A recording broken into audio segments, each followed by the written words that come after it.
നമസ്കാരം. ഏതാണ്ട് 3 മാസക്കാലം മുമ്പാണ് കേരളത്തിലെ ഒരു ജനപ്രതിനിധിക്കെതിരെ ഒരു പരാതി ഉയർന്നു. പരാതി ഉയർന്നപ്പോൾ അത് ശ്രദ്ധയിൽപ്പെടുത്തിയ മാധ്യമപ്രവർത്തകരോട് ആ പരാതികൾക്കെതിരെ മുഖം തിരിഞ്ഞെന്ന് അദ്ദേഹം ചോദിച്ചത് ഹൂ കെയേഴ്സ് എന്നായിരുന്നു. 3 മാസങ്ങൾക്കിപ്പുറം അതേ MLA ക്കെതിരെ ലുക്കൌട്ട് നോട്ടീസ് പുറപ്പെടുവിച്ചുകൊണ്ട് കേരള പോലീസും കേരളവും ചോദിക്കുന്നു, എവിടെയാണ് MLA നിങ്ങൾ? MLA ആകട്ടെ മുൻകൂർ ജാമ്യാപേക്ഷയുമായി കോടതിയെ സമീപിച്ചിരിക്കുന്നു. നിങ്ങൾ ഇതിനെ ലെജിറ്റിമേറ്റ് ചെയ്യാൻ പാടില്ല എന്നുള്ളതാണ് എൻ്റെ വ്യക്തിപരമായ അഭിപ്രായം. ഇത്തരം അധമമായ മുഖമില്ലാത്ത ആളുകളെ നിങ്ങൾ ലെജിറ്റിമേറ്റ് ചെയ്യാൻ പാടില്ല. പക്ഷെ വ്യക്തിപരമായിട്ട് രാഹുലിന് വലിയ ഇതുണ്ടാവില്ലേ? എന്ത് കുഴപ്പമാണുള്ളത്? എത്ര കാലമായി ഇവർ ഇത്തരം കാര്യങ്ങൾ പറയുന്നു? ഇത് മാത്രമാണ് എന്തെല്ലാം കാര്യങ്ങളാണ് പറയുന്നത്? Who cares? ഞാൻ ചോദിക്കുന്നതാണ്, ഈ നാട്ടിൽ ഒരു ആഭ്യന്തര വകുപ്പിൻ്റെ കുത്തഴിഞ്ഞ സംവിധാനം കാരണം ആർക്കും ആരെപ്പറ്റി എന്തും പറയാം. നാളെ നിങ്ങളെപ്പറ്റിയും പറയും, ആരെപ്പറ്റിയും ആർക്കും പറയും. Who cares? ഹൂ കെയേഴ്സിൽ നിന്ന് ലുക്കൌട്ട് നോട്ടീസിലേക്കുള്ള ആ 3 മാസക്കാലം എന്തൊക്കെയാണ് കേരളത്തിൽ സംഭവിച്ചത്? രാഹുൽ മാങ്കൂട്ടം ഒരുപക്ഷെ സമീപകാല കേരളത്തിൽ ഏറ്റവും വേഗതയിൽ ഉദിച്ചുയർന്ന ഒരു യുവ രാഷ്ട്രീയ നേതാവ്. ഉദിച്ചുയർന്ന അതേ വേഗതയിൽ തന്നെ താഴേക്ക് പോകുന്ന കാഴ്ചയാണ് നമ്മൾ കാണുന്നത്. ഒരു ആരോപണം ഉയർന്നു വരുന്നു, തൊട്ടുപുറകെ ഓഡിയോ വരുന്നു, വാട്സപ്പ് ചാറ്റുകൾ പുറത്തു വരുന്നു. ഇതാരാണ് എന്ന് കേരളം അന്വേഷിച്ചുകൊണ്ടിരിക്കുന്നു. രാഹുൽ മാങ്കൂട്ടമാണ് എന്ന തരത്തിലുള്ള പലതരത്തിലുള്ള വ്യാഖ്യാനങ്ങളും സൂചനകളുമെല്ലാം വരുന്നു. രാഹുലിനെ അനുകൂലിച്ചും എതിർത്തുമെല്ലാം സൈബർ ഇടങ്ങളിലും പുറത്തും അകത്തുമെല്ലാം വലിയ പാക്കേറ്റങ്ങളും തർക്കങ്ങളും എല്ലാം നടക്കുന്നു. അന്ന് രാഹുൽ ചോദിച്ചത് പരാതി എവിടെ, പരാതിയുണ്ടോ എന്നാണ്. ഓഡിയോയിൽ ഉയർന്ന ശബ്ദം അത് തൻ്റേതാണോ എന്ന ചോദ്യത്തിന് അന്നും ഇന്നും രാഹുൽ മറുപടി നൽകിയിട്ടില്ല. ആ ശബ്ദം താങ്കളുടേതല്ലേ എന്ന ചോദ്യത്തിന് പലതവണ ഉയർന്ന ചോദ്യങ്ങൾക്ക് ചോദിച്ച മാധ്യമപ്രവർത്തകർക്ക് ജേർണലിസം ക്ലാസ് എടുക്കാനായിരുന്നു രാഹുൽ മാങ്കൂട്ടത്തിന് അന്ന് താല്പര്യം. ഈ നിമിഷം വരെയും ആ ശബ്ദം തൻ്റേതാണോ അല്ലയോ എന്ന് രാഹുൽ പറഞ്ഞിട്ടില്ല.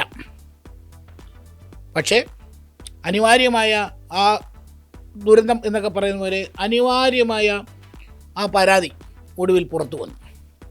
പരാതി പുറത്തു വന്നപ്പോൾ അതുവരെ പരാതി എവിടെ എന്ന് ചോദിച്ച രാഹുൽ മാങ്കൂട്ടം പറയുന്നത് കേസിനെ നിയമപരമായി നേരിടും എന്ന് പറഞ്ഞ് ഫോണും സ്വിച്ച് ഓഫ് ചെയ്ത് സ്ഥലം വിടുകയാണ്. ഈ സ്ഥലം വിടുന്ന നിമിഷം വരെയും ആ ഓഡിയോ തൻ്റേതാണോ അല്ലയോ എന്ന ചോദ്യത്തിന് രാഹുൽ ഉത്തരം നൽകിയിട്ടില്ല. അതൊക്കെ അവിടെ നിൽക്കട്ടെ. ഏതായാലും എന്താണ് പരാതി? നേരത്തെ പറഞ്ഞു, കേരളത്തിൽ ഒരുപാട് രാഷ്ട്രീയ നേതാക്കൾക്കെതിരെ, പലതരത്തിലുള്ള ജനപ്രതിനിധികൾക്കെതിരെ, പലതരം രാഷ്ട്രീയത്തിൽ വിശ്വസിക്കുന്ന മനുഷ്യർക്ക് നേരെ ലൈംഗിക പരാതികൾ, പീഡന പരാതികൾ ഒക്കെ ഉണ്ടായിട്ടുണ്ട്. അത്തരത്തിൽ പരാതി ഉണ്ടായിട്ടുള്ള പല ആളുകളും രാഷ്ട്രീയ ഭേദമില്ലാതെ ഇപ്പോഴും ജനപ്രതിനിധികളായി തുടരുന്നുണ്ട് എന്നത് വാസ്തവമാണ്. പക്ഷേ രാഹുൽ മാങ്കൂട്ടത്തിനെതിരെ ഉയർന്ന പരാതി, ആ പരാതി അല്ലെങ്കിൽ ആ പരാതിയുമായി ബന്ധപ്പെട്ട ഓഡിയോ, അതുമായി ബന്ധപ്പെട്ട വാട്സപ്പ് ചാറ്റുകളെല്ലാം കേരളം മുഴുവൻ കണ്ടതാണ്. ആ ഒരു ഘട്ടത്തിൽ പോലും രാഹുൽ അത് നിഷേധിച്ചിട്ടില്ല എന്നുള്ളതും സത്യമാണ്. ഒരു പെൺകുട്ടിയെ ഗർഭചിത്രത്തിന് നിർബന്ധിക്കുക എന്ന കുറ്റം, അത്തരം ഒരു വലിയ കുറ്റമാണ് രാഹുൽ മാങ്കൂട്ടത്തിന് മേൽ ആരോപിക്കപ്പെട്ടിരിക്കുന്നത്. രാഹുൽ മാങ്കൂട്ടം തെറ്റ് ചെയ്തിട്ടുണ്ടോ, അല്ലെങ്കിൽ ഇത് ഉഭയകക്ഷി സമ്മതപ്രകാരമുള്ള ഒരു ബന്ധമായിരുന്നോ, പ്രണയമായിരുന്നോ, പ്രണയനഷ്ടമായിരുന്നോ, പ്രണയവൈരാഗ്യമായിരുന്നോ, ഇതെല്ലാം തീരുമാനിക്കേണ്ടത് ബഹുമാനപ്പെട്ട കോടതിയാണ്. അത് കോടതി തീരുമാനിക്കട്ടെ. പക്ഷെ കഴിഞ്ഞ ദിവസവും ഞാൻ പറഞ്ഞു, രാഹുൽ കുറ്റക്കാരനല്ല എന്ന് തെളിയുന്നതുവരെ തൽക്കാലം രാഹുൽ പ്രതിക്കൂട്ടിൽ തന്നെയാണ്. കാരണം ആ പെൺകുട്ടിയോടൊപ്പം നിൽക്കാൻ തന്നെയാണ് കേരളം ഒന്നാകെ ഇഷ്ടപ്പെടുന്നതും ആഗ്രഹിക്കുന്നതും. ആ ഓഡിയോയിൽ കേൾക്കുന്ന ശബ്ദം, ആ വാട്സപ്പ് ചാറ്റ് തൻ്റേതല്ല എന്ന് രാഹുൽ പറയാത്തിടത്തോളം കാലം, അത് തെളിയാത്തിടത്തോളം കാലം രാഹുൽ പ്രതിക്കൂട്ടിൽ തന്നെയാണ് എന്നാണ് കഴിഞ്ഞ ദിവസവും ഞാൻ പറഞ്ഞത്. ഏറ്റവും സിമ്പിളായി രാഹുൽ മാങ്കൂട്ടത്തിൻ്റെ കാര്യത്തിൽ പ്രതികരിച്ചത് കോൺഗ്രസ് നേതാവും MP-യുമായ രാജ്മോഹൻ ഉണ്ണിത്താനാണ്. അദ്ദേഹം പറഞ്ഞത് ഇത് രാഹുൽ ചോദിച്ചു വായിച്ചതാണ്. ഒരർത്ഥത്തിൽ പറഞ്ഞാൽ സത്യമാണ്. പരാതി എവിടെ, പരാതി എവിടെ എന്ന് നിരന്തരമായി ചോദിച്ചുകൊണ്ടിരുന്ന രാഹുലാണ്. ഒരു ഘട്ടത്തിൽ പോലും ഇത് നിഷേധിക്കാൻ തയ്യാറാകാതെ പരാതി എവിടെ നിന്ന് നെഞ്ചും വിരിച്ചുകൊണ്ടിരുന്ന് രാഹുൽ വിചാരിച്ചത് ഇതുമായി ബന്ധപ്പെട്ട പരാതികളൊന്നും വരില്ല എന്നാണ്. പക്ഷേ നേരത്തെ പറഞ്ഞതുപോലെ സൈബർ ഇടങ്ങളിലും മറ്റ് സ്ഥലങ്ങളിലുമെല്ലാം ആ പെൺകുട്ടിയെ വളരെ മോശമായി സൈബർ അണികൾ ചിത്രീകരിച്ചതിൻ്റെ പരിണിത ഫലമാണ് ഈ പരാതി എന്ന് കാണാൻ തന്നെയാണ് എനിക്കും ഇഷ്ടം. അദ്ദേഹത്തിനെതിരെ ആരോപണം ഉന്നയിച്ച ഇരയെ ആക്രമിച്ച് ചോദ്യം ചോദിക്കുന്ന മാധ്യമ പ്രവർത്തകരെ പ്രകോപിപ്പിച്ച് ആ ഇരയെ മുഖ്യമന്ത്രിയുടെ മുമ്പിൽ എത്തിച്ചതിൻ്റെ ഉത്തരവാദിത്വം രാഹുലിനല്ലാതെ മറ്റാർക്കുമില്ല. ഒരുപക്ഷെ പരിഹരിക്കപ്പെട്ടു പോകേണ്ടിയിരുന്ന ഒരു പ്രശ്നത്തെ ഇത്ര വഷളാക്കിയത് രാഹുൽ സമീപകാലത്ത് നടത്തിയ പ്രകടനങ്ങൾ തന്നെയാണ് എന്ന് ഉണ്ണിത്താൻ പറയാതെ പറയുന്നുണ്ട്. മറ്റൊന്നുകൂടി അദ്ദേഹം പറയുന്നുണ്ട്, നാറിയവനെ ചുമന്നാൽ ചുമന്നവനും നാറും. കേരളത്തിലെ മുഴുവൻ കോൺഗ്രസ് നേതാക്കന്മാർക്ക് ഉള്ളതിനേക്കാൾ ജനകീയ സ്വാധീനം തനിക്കാണെന്ന് വരുത്തി തീർക്കാൻ അദ്ദേഹം ഹീനമായ മാർഗങ്ങൾ ഉപയോഗിച്ച് ആണ് PR വർക്ക് നടത്തിയത്. അതിൻ്റെ ഫലമാണ് ഇപ്പൊ കിട്ടിയത്. ഒളിഞ്ഞും തെളിഞ്ഞും അദ്ദേഹത്തെ ആരൊക്കെയാണോ കോൺഗ്രസ് പാർട്ടിയിൽ നിന്ന് സഹായിച്ചത് അവരെല്ലാം അവരുടെ നിലപാടുകൾ മാറ്റി ചിന്തിക്കണം. കാരണം ഇത്തരം വ്യക്തികളെ ഒരിക്കലും ന്യായീകരിക്കാൻ ആരും തയ്യാറാകരുത്.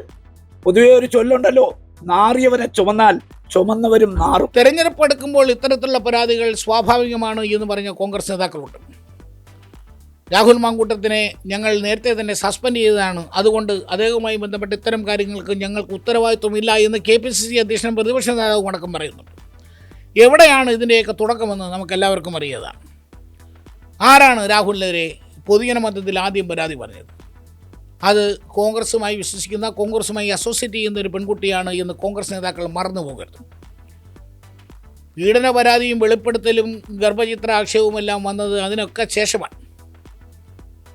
ഒന്നിലധികം പരാതികളുണ്ട് എന്ന് പറഞ്ഞു കേൾക്കുന്നു.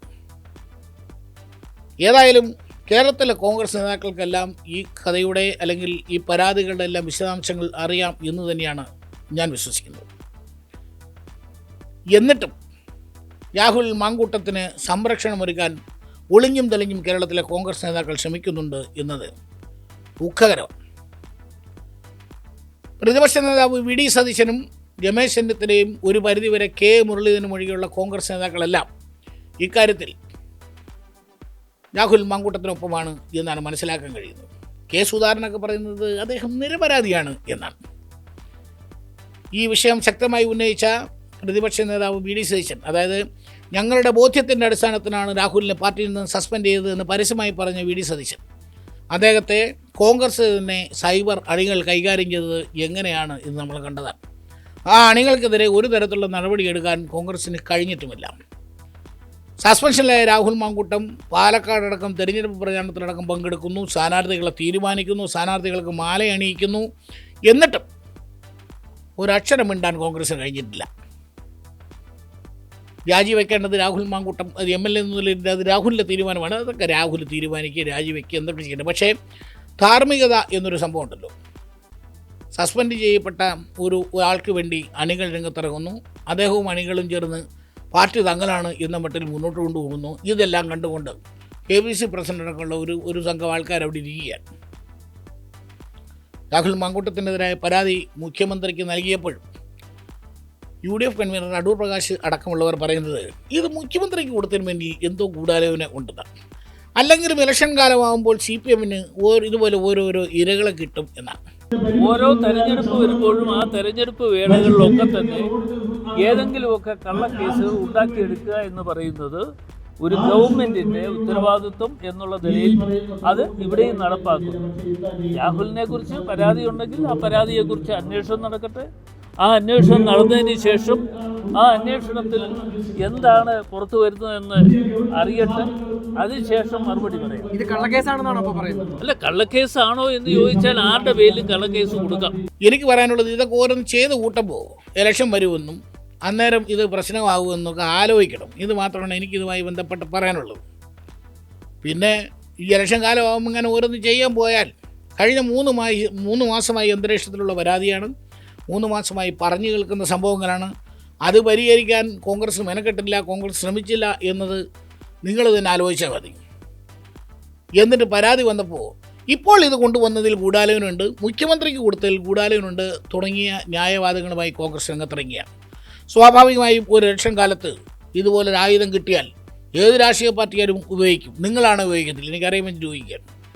നിങ്ങളുടെ എതിർ കക്ഷിയിൽപ്പെട്ട ഒരാൾക്കെതിരെ ഇത്തരം ഒരു ആരോപണം വന്നാൽ, അതിൻ്റെ പരാതി വന്നാൽ നിങ്ങളാണ് അധികാരത്തിലെങ്കിൽ കോൺഗ്രസ് ഇല്ല ഞങ്ങളിത് ഉപയോഗിക്കുന്നില്ല, ഞങ്ങൾ മന്യരാണ് എന്ന് പറഞ്ഞ് മാറി നിൽക്കുകയാണോ ചെയ്യുകയെന്ന് എനിക്ക് മനസ്സിലാകുന്നില്ല. ഏത് രാഷ്ട്രീയ പാർട്ടിയായാലും ഉപയോഗിക്കും. ഇവിടെ ഒരു ഇലക്ഷൻ സമയമാണ്. സ്വാഭാവികമായും തെരഞ്ഞെടുപ്പ് പ്രചാരണത്തിൽ രാഹുൽ മാങ്കൂട്ടത്തിനെതിരെയുള്ള ഈ പരാതി ഉന്നയിക്കപ്പെടും എന്നുള്ള കാര്യം 100% ഉറപ്പാണ്. നിങ്ങൾക്ക് പ്രതിരോധം പറയാം, ഇതുപോലെ തന്നെ അയ്യപ്പൻ്റെ സ്വർണം കട്ടുകൊണ്ടുപോയത് മറയ്ക്കാനാണ് ഇതെന്നൊക്കെ പറയാം. ഏതാണ് സത്യമെന്ന് ഏതായാലും ജനം വിലയിരുത്തട്ടെ, വിശ്വസിക്കട്ടെ എന്ന് മാത്രമാണ് അതുമായി ബന്ധപ്പെട്ട് പറയാനുള്ളത്. വേറൊരു സംഘമുണ്ട്. രാഹുൽ മാങ്കൂട്ടത്തിന് വേണ്ടി ആഞ്ഞിറങ്ങിയിരിക്കുന്ന സൈബർ പോരാളികൾ ഒരു വശത്ത്. രാഹുൽ മാങ്കൂട്ടം നിരപരാധിയാണ്, നിഷ്കളങ്കനാണ് എന്നൊക്കെ പറയുന്ന രാഹുൽ ഈശ്വരനെ പോലുള്ള ജന്മങ്ങൾ വേറൊരു വശത്ത്. രാഹുൽ ഈശ്വരൊക്കെ പറയുന്നത് രാഹുൽ മാങ്കൂട്ടത്തിനെയല്ലേ ആ പെൺകുട്ടി ചതിച്ചത്, ആ പെൺകുട്ടി വിവാഹിതയാണെന്നുള്ള വിവരം മറച്ചു വച്ചു എന്നൊക്കെയാണ്. ഏത് ഇൻസ്റ്റാഗ്രാമിലും ടെലഗ്രാമിലെല്ലാം ഡിസപ്പയറിങ് മെസ്സേജുകൾ പോലുള്ള സംഭവങ്ങൾ ഉണ്ടെന്നും അതെങ്ങനെയാണ് അയക്കുക എന്നതിൽ വളരെ ടെക്നിക്കലായിട്ടുള്ള ഈ സംഭവങ്ങളെല്ലാം അറിയാവുന്ന രാഹുൽ മാങ്കൂട്ടത്തിന് കേരളത്തിലെ പിണറായി വിജയൻ അടക്കമുള്ള സകല രാഷ്ട്രീയക്കാരുടെ എല്ലാ രഹസ്യങ്ങളും അറിയാം എന്ന് പറയുന്ന അവർക്കെതിരെ അഴിമതി ആരോപണങ്ങളെല്ലാം സ്ഥിരമായി ഉന്നയിക്കുന്ന രാഹുൽ മാങ്കൂട്ടത്തിന് താൻ സ്നേഹിച്ച പെണ്ണിനെക്കുറിച്ച് ഒന്നും അറിയൂടായിരുന്നു എന്നൊക്കെയാണ് രാഹുൽ ഈശ്വർ പറയുന്നത്. അവർ കല്യാണം കഴിച്ചാത്രേ. അപ്പോൾ കല്യാണം കഴിച്ച ഒരു പെൺകുട്ടിയുടെ മേൽ ഇപ്രകാരമൊക്കെ ചെയ്താൽ അത് പുണ്യപ്രവൃത്തിയാകുമോ രാഹുൽ ഈശ്വര എന്നും ചോദിക്കുന്നവരുണ്ട്. രാഹുൽ ഈശ്വരനെ കുറിച്ചൊക്കെ പറയേണ്ടി വരുന്നതും ചർച്ച ചെയ്യേണ്ടി വരുന്നതും തന്നെ ഖേദകരമാണ് എന്ന നിലവാണ് തൽക്കാലമുള്ളത്. അതുകൊണ്ട് നമുക്ക് ആ വിഷയം ഇവിടെ അവസാനിപ്പിക്കാം. ഏതായാലും ഇതൊരു വല്ലാത്ത കടമ്പയാണ്. ഇതിൽ നിന്ന് ഈ പറഞ്ഞ പോലെ ഈ ആരോപണങ്ങളിൽ നിന്നൊക്കെ മുക്തനായി തിരിച്ചു വരിക എന്നുള്ളത് വലിയ പാടാണ്. ഉണ്ണിത്തം പറഞ്ഞ പോലെ രാഹുൽ മാങ്കൂട്ടം തൻ്റെ രാഷ്ട്രീയ ജീവിതം തന്നെ വെച്ചുള്ള ഒരു കളിയാണ് കളിച്ചത് എന്ന് പറയേണ്ടി വരും. വളരെ പ്രോമിസിംഗ് ആണ് എന്ന് വിലയിരുത്തിക്കുന്ന ഒരു ചെറുപ്പക്കാരൻ്റെ ഭാഗത്തു നിന്നാണ് ഇത്തരമുള്ള ആരോപണങ്ങൾ ഉണ്ടായിരിക്കുന്നത്. കൂടുതൽ ആരോപണങ്ങൾ ഉണ്ടാകാതിരിക്കട്ടെ എന്ന് മാത്രമേ ഇപ്പോൾ പറയാൻ പറ്റൂ. അന്തരീക്ഷത്തിൽ പല ആരോപണങ്ങളും നിലനിൽക്കുന്നുണ്ട്. ഏതായാലും പരാതിയുമായി മുന്നോട്ട് വരാൻ ആ പെൺകുട്ടി കാണിച്ച ധൈര്യത്തെ അഭിനന്ദിക്കുക. അല്ലെങ്കിൽ ഇത് എങ്ങുമെത്താതെ ഒരു ആരോപണമായി അവസാനിച്ചത്. ധാരാളം പേർ അല്ലെങ്കിൽ പരാതിയുമായി ഇനി ആരെങ്കിലും വന്നാൽ അവരെ എങ്ങനെയായിരിക്കും അവർ കൈകാര്യം ചെയ്യപ്പെടുക എന്നത് കഴിഞ്ഞ 2-3 ദിവസം നമ്മൾ കണ്ടുകൊണ്ടിരിക്കുന്നുണ്ട്. എന്തെല്ലാം തരത്തിലുള്ള അപവാദങ്ങൾ, എന്തെല്ലാം തരത്തിലുള്ള പരാതികളാണ്, എന്തെല്ലാം തരത്തിലുള്ള പഴികളാണ് ആ അതിജീവിതയ്ക്കെതിരെ ഈ സൈബർ കൂട്ടങ്ങൾ ഓരോ ദിവസവും പടച്ചു വിട്ടുകൊണ്ടിരിക്കുന്നത്. സ്വന്തം പാർട്ടിക്കാരനായ VD സതീശന് പോലും സൈബർ കൂട്ടത്തിൻ്റെ രക്ഷയില്ലായിരുന്നു. പിന്നെ ഇത്തരത്തിലുള്ള പെൺകുട്ടികളുടെ കാര്യം പറയണം. ഈ പരാതിയുമായി വരാൻ ആലോചിക്കുന്ന പെൺകുട്ടികൾ തന്നെ ഒന്ന് മടിക്കും എന്നാണ് തോന്നുന്നത്. ഏതായാലും കേരളത്തിലെ ഒരു യുവ കോൺഗ്രസ് നേതാവിനെതിരെ വന്ന ആരോപണം അല്ലെങ്കിൽ ഉയർന്ന പരാതി വളരെ കാര്യമായി തന്നെ ആഘോഷിക്കപ്പെടുന്നുണ്ട്. പാലക്കാട് കഴിഞ്ഞ ദിവസം MLA ആഫീസിന് റീത്ത് വെച്ച് DYFI സമരത്തിറങ്ങി. DYFIക്കാർ പ്രത്യേകിച്ച് സമരത്തിറങ്ങും. കാരണം നല്ല രീതിയിൽ സംസാരിക്കാൻ രാഹുൽ മാങ്കൂട്ടം മിടുക്കനാണ് എന്ന് നമുക്കെല്ലാവർക്കും അറിയാം. വളരെ നിശ്ചിതമായി വിമർശിക്കും. മുഖ്യമന്ത്രി പിണറായി വിജയനെ പോലും എടോ വിജയ എന്ന് അദ്ദേഹം അഭിസംബോധന ചെയ്യുന്നതെല്ലാം നമ്മൾ കണ്ടിട്ടുണ്ട്. ആവേശറാണികൾ കൈയടിക്കുന്നത് കണ്ടിട്ടുണ്ട്. പക്ഷേ അദ്ദേഹത്തിൻ്റെ ഒരു വിശേഷണം, പ്രത്യേകിച്ച് ഈ ഹൃദയപൂർവ്വം പോലുള്ള ഒരു ജീവകാരുണ്യ പദ്ധതിയെപ്പറ്റി അദ്ദേഹം ഒരിക്കൽ പറഞ്ഞ വാചകമുണ്ട്. ആ വാചകം എന്താണെന്ന് കേരളത്തിൽ ഏതാണ്ട് എല്ലാ മനുഷ്യർക്കും അറിയാം. വളരെ മനോഹരമായി സംസാരിക്കുന്ന രാഹുൽ മാങ്കൂട്ടം പക്ഷേ ഹൃദയപൂർവ്വത്തെപ്പറ്റി ആ പദ്ധതി നമുക്കറിയാം. മെഡിക്കൽ കോളേജുകളിൽ വരുന്ന രോഗികൾക്ക് അവരുടെ കൂട്ടിരിപ്പുകാർക്ക് നൽകാനായി DYFI നടത്തുന്നൊരു സൗജന്യ പൊതിച്ചോറ് വിതരണമാണ്. എനിക്ക് തോന്നുന്നത് കേരളത്തിൽ രാഷ്ട്രീയ ഭേദമില്ലാതെ ജനങ്ങൾ മുഴുവൻ പങ്കെടുക്കുന്നു. അല്ലെങ്കിൽ ഈ രോഗികൾക്ക് ഒരു നേരത്തെ ഭക്ഷണം അതിനകത്ത് CPMകാർ മാത്രമൊന്നുമല്ല, പല രാഷ്ട്രീയത്തിൽ വിശ്വസിക്കുന്ന, പല മതങ്ങളിൽ വിശ്വസിക്കുന്ന മനുഷ്യർ വളരെ ഹൃദയപൂർവ്വം പങ്കെടുക്കുന്ന ഒരു പദ്ധതിയാണ്. അതുകൊണ്ട് തന്നെയാണ് ആ പദ്ധതിക്ക് ഹൃദയപൂർവ്വം എന്നുള്ള പേരും വന്നത്. അതിനെ രാഹുൽ ഇതുപോലെ അധിക്ഷേപിച്ച് സംസാരിച്ചത് എല്ലാവർക്കും ഓർമ്മ കാണും. DYFI എന്ന് പറയുന്ന യുവജന സംഘടനയ്ക്ക് കഴിഞ്ഞ 7 വർഷക്കാലമായി ആകെ ചെയ്യുന്ന പണി എന്ന് പറയുന്ന പൊതിച്ചോറാണ്. ആ വിതരണത്തിന് പിന്നിലൂടെ നടക്കുന്ന അനാശാസ്യ നിയമവിരുദ്ധ ഏർപ്പാടുകളെ പറ്റി ഈ വേദിയിൽ നിന്നുകൂടി പറയുന്നില്ല.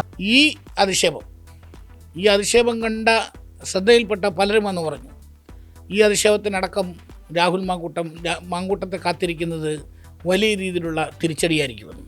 ഏതായാലും ഈ അധിക്ഷേപത്തിൻ്റെ പശ്ചാത്തലമാണോ എന്നറിയില്ല. കാലം വലിയൊരു തിരിച്ചടി തന്നെയാണ് ഇപ്പോൾ രാഹുൽ മാങ്കൂട്ടത്തിന് നൽകിയിരിക്കുന്നത് എന്ന് പറയാതെ വയ്യ. രാഷ്ട്രീയ ഭാവി പോലും ഇരുളടഞ്ഞ ഒരു നിലയിലേക്ക് കേരളത്തിലെ മിടുക്കനായ ഒരു ചെറുപ്പക്കാരൻ, ഒരു ജനപ്രതിനിധി വീണിരിക്കുന്നത് ദുഃഖകരമാണ്.